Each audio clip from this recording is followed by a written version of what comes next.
नमस्कार दोस्तों, एक बार फिर स्वागत है आपका पुराण कथा संग्रह पर।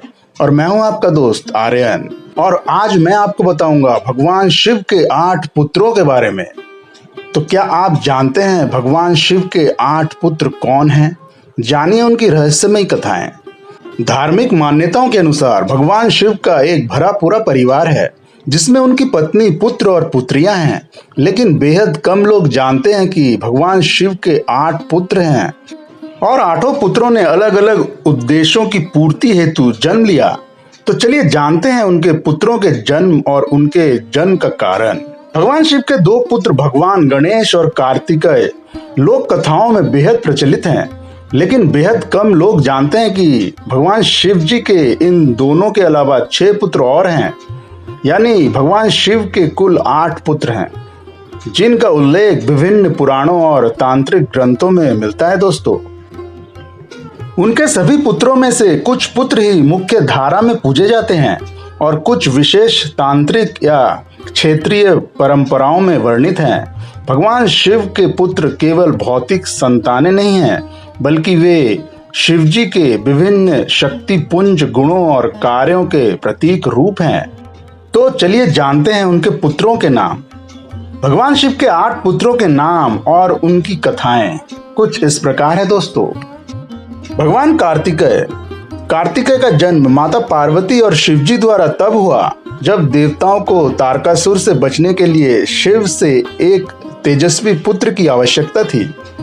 भगवान शिव के तेज से कार्तिकेय का जन्म हुआ, जिन्होंने 6 कृतिकाओं अर्थात नक्षत्रों द्वारा पालन पाने के कारण षणमुख भी कहलाए। उन्होंने ही तारकासुर का वध किया और देव सेना के सेनापति बने। बाद में कार्तिकेय अपने माता पिता से रूठकर दक्षिण भारत की ओर चले गए, इसीलिए उनकी ज्यादातर पूजा दक्षिण भारत में ही होती है दोस्तों।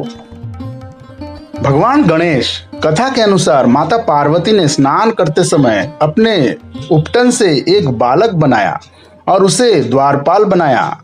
शिव ने अनजाने में उसका सिर काट दिया। बाद में हाथी के सिर को जोड़कर गणेश का पुनर्जन्म हुआ। गणेश जी पूरे भारत में सिद्धि विनायक, विघ्नहर्ता और प्रथम पूज्य देव माने जाते हैं दोस्तों। अयप्पा, मान्यता है कि अयप्पा का जन्म मोहिनी अर्थात भगवान विष्णु के मोहिनी रूप और भगवान शिव के मिलन से हुआ है। कहते हैं कि जब महिषासुर की बहन महिषी ने उत्पात मचाया तो उसे मारने के लिए भगवान शिव और भगवान विष्णु के संयुक्त रूप से अयप्पा का जन्म हुआ। केरल के सबरीमाला मंदिर में उनकी भव्य पूजा होती है। अंधकासुर, पौराणिक कथा के अनुसार एक बार भगवान शिव का पसीना धरती पर गिरा और उससे अंधक नामक असुर उत्पन्न हुआ। उसे हिरण्याक्ष ने पाला। बाद में जब अंधक ने पार्वती को पाने का प्रयास किया तो भगवान शिव ने स्वयं उसे युद्ध में पराजित किया दोस्तों। भूमा, मान्यताओं के अनुसार कुछ तांत्रिक और आगमिक ग्रंथों में भूमा को शिव के तप से उत्पन्न एक पुत्र माना गया है जो ब्रह्मांडीय चेतना और पृथ्वी तत्व से जुड़ा है। इनका उल्लेख अधिकतर दार्शनिक और वैदिक दृष्टिकोण से होता है दोस्तों।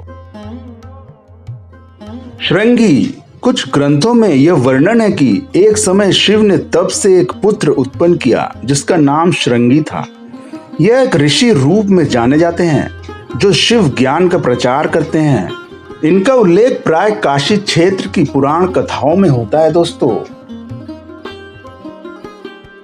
एक पद रुद्र शिव का एक विशेष तांत्रिक रूप है और इसे कुछ परंपराओं में उनका पुत्र भी कहा गया है। यह रूप भैरव तत्व से जुड़ा हुआ है और इनकी पूजा विधि विशेष साधकों के लिए आरक्षित होती है दोस्तों। महाकाल भैरव, भगवान शिव से उत्पन्न हुए उग्र रूप भैरव जो समय, मृत्यु और तंत्र के अधिपति माने जाते हैं। कुछ परंपराओं में इन्हें शिव का ही अंश पुत्र माना गया है। ये काशी के कोतवाल के रूप में पूजे जाते हैं दोस्तों, इस तरह हमारी आज की पौराणिक कथा समाप्त होती है।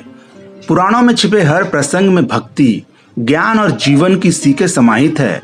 अगर आपको यह कथा पसंद आई हो तो लाइक करें, चैनल को सब्सक्राइब करें और बेल आइकन जरूर दबाएं ताकि आप अगली कथा का भी लाभ ले सकें। अपनी राय, प्रश्न या अगली कथा का सुझाव कमेंट में जरूर दें। फिर मिलेंगे एक नई कथा के साथ। तब तक के लिए जय श्री हरि, जय सनातन धर्म।